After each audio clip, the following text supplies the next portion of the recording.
Okay, let's dive into this. Welcome to today's explainer, where we're tackling a trap that, honestly, almost all of us fall into at some point.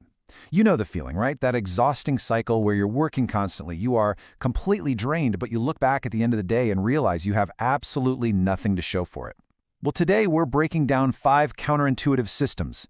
These actually come from the experiences of a former finance professional named Nisha who managed to escape this exact cycle of fake productivity. When you look at the effort expended versus the actual results, it's pretty staggering. Imagine a relentless grind from 7 a.m. to 10 p.m. You're doing endless emails, you're on calls, you're doing admin work, but nothing of lasting value is actually being built. The narrator of our source material spent nearly a decade in banking, operating exactly like this. And the crazy part, she truly believed that this is just what hard work looked like. But at the end of the month, the output completely failed to match the input. She was incredibly, overwhelmingly busy, but she was trapped in what we can really only call fake productivity. To escape that trap, she implemented 5 tiny, highly intentional changes. So here's our roadmap for this explainer. 1. Cap content input. 2. The single priority. 3. The ugly draft. 4. Close open loops. And 5. The minimalist audit. Now, the best part is that none of these require fancy apps, and you don't have to wake up at 5 a.m. Together, these 5 systems just compound into life-changing progress. All right, let's start with system number 1, cap content input. And this is all about protecting your focus. This first change is incredibly counterintuitive, especially in today's information age. I mean, we falsely justify endless scrolling as staying informed, right? But consider her old morning routine. 7 a.m., read the financial news. 7:30 a.m., throw on a background podcast. 8 a.m., watch a few YouTube videos. By 9 a.m., before the real, needle-moving work had even begun, her absolute best, most focused energy was already completely drained. Her head was just packed with other people's ideas. So the crucial point we need to ask ourselves is this: is consuming advice replacing acting on it? Because after a certain point, consuming content definitely feels productive. But every extra hour of input literally just delays the one thing that will actually change your life, which is doing the output. The solution here is to create strict windows of time for consumption. And crucially, you only open those windows after your own work is done. Moving on to system number 2, the single priority.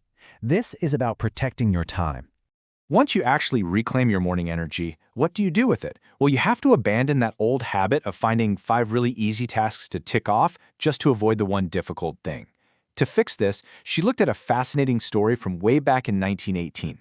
A consultant named Ivy Lee was asked by the industrialist Charles Schwab how his team could get more done. And Lee's advice was shockingly simple. 1. Write down 6 important tasks. 2. Rank them strictly in order of importance. And 3. Start with number 1 and absolutely do not move on until it is completely finished. Now, what's really interesting here is the immense value of that simple advice. Charles Schwab was so blown away by the results that a few months later, he paid Ivy Lee $25,000. To put that into perspective, in today's money, that is nearly $500,000. The narrator took this $500,000 framework and actually stripped it down even further to just a single priority. Every single day, before she even opens her email, she writes down one single thing. If that one thing gets done, the day is a win. It's progress by serious intention, not just by accident. That brings us to system number 3, the ugly first draft, which is completely focused on protecting your momentum. In the banking world, the standard is toxic polish. Literally nothing leaves a desk until it's been reviewed 4 different times.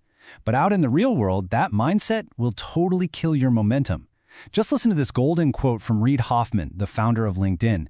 He said, "If you're not embarrassed by the first version of what you built, you launched it too late." Perfectionism is really just procrastination disguised as care and high standards. The reality is that version 1's goal isn't to be good, it's just to exist. When the narrator created her very first YouTube video, it took her 4 straight hours to record just 5 minutes of footage. The lighting was off, she was constantly mixing up her words, it was rough. But she launched that ugly draft anyway. Because until it exists out in the real world, you can't gather feedback, you can't learn, you literally can't move forward. So we need to stop polishing things in secret and just put them out there. Next up is system number 4, close open loops. This one is absolutely essential for protecting your mental space. Have you ever been invited to something you really didn't want to attend, but you politely replied, "Oh, let me check my calendar"? We've all done it. But that polite maybe carries a massive mental toll. It stays open in your mind for a whole week, draining you and just leaving the other person hanging. Alternatively, saying no directly is an uncomfortable conversation that lasts exactly 2 minutes. The beautiful irony here is that being direct is actually vastly kinder to both of you than carrying around an exhausting, open-loop decision in your head. Just make a decision, close the loop, and clear your mental space.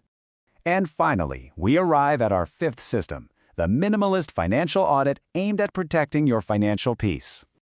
Now, since the narrator is an accountant, you might expect her to recommend some incredibly complex spreadsheets. But instead, she recognized that most people actually fall into one of two toxic extremes.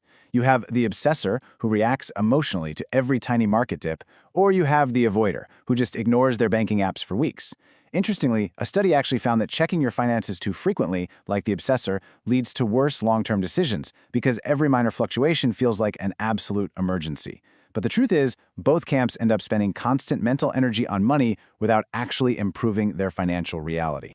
So, what's her solution? The number 20. Just 20 minutes once a month.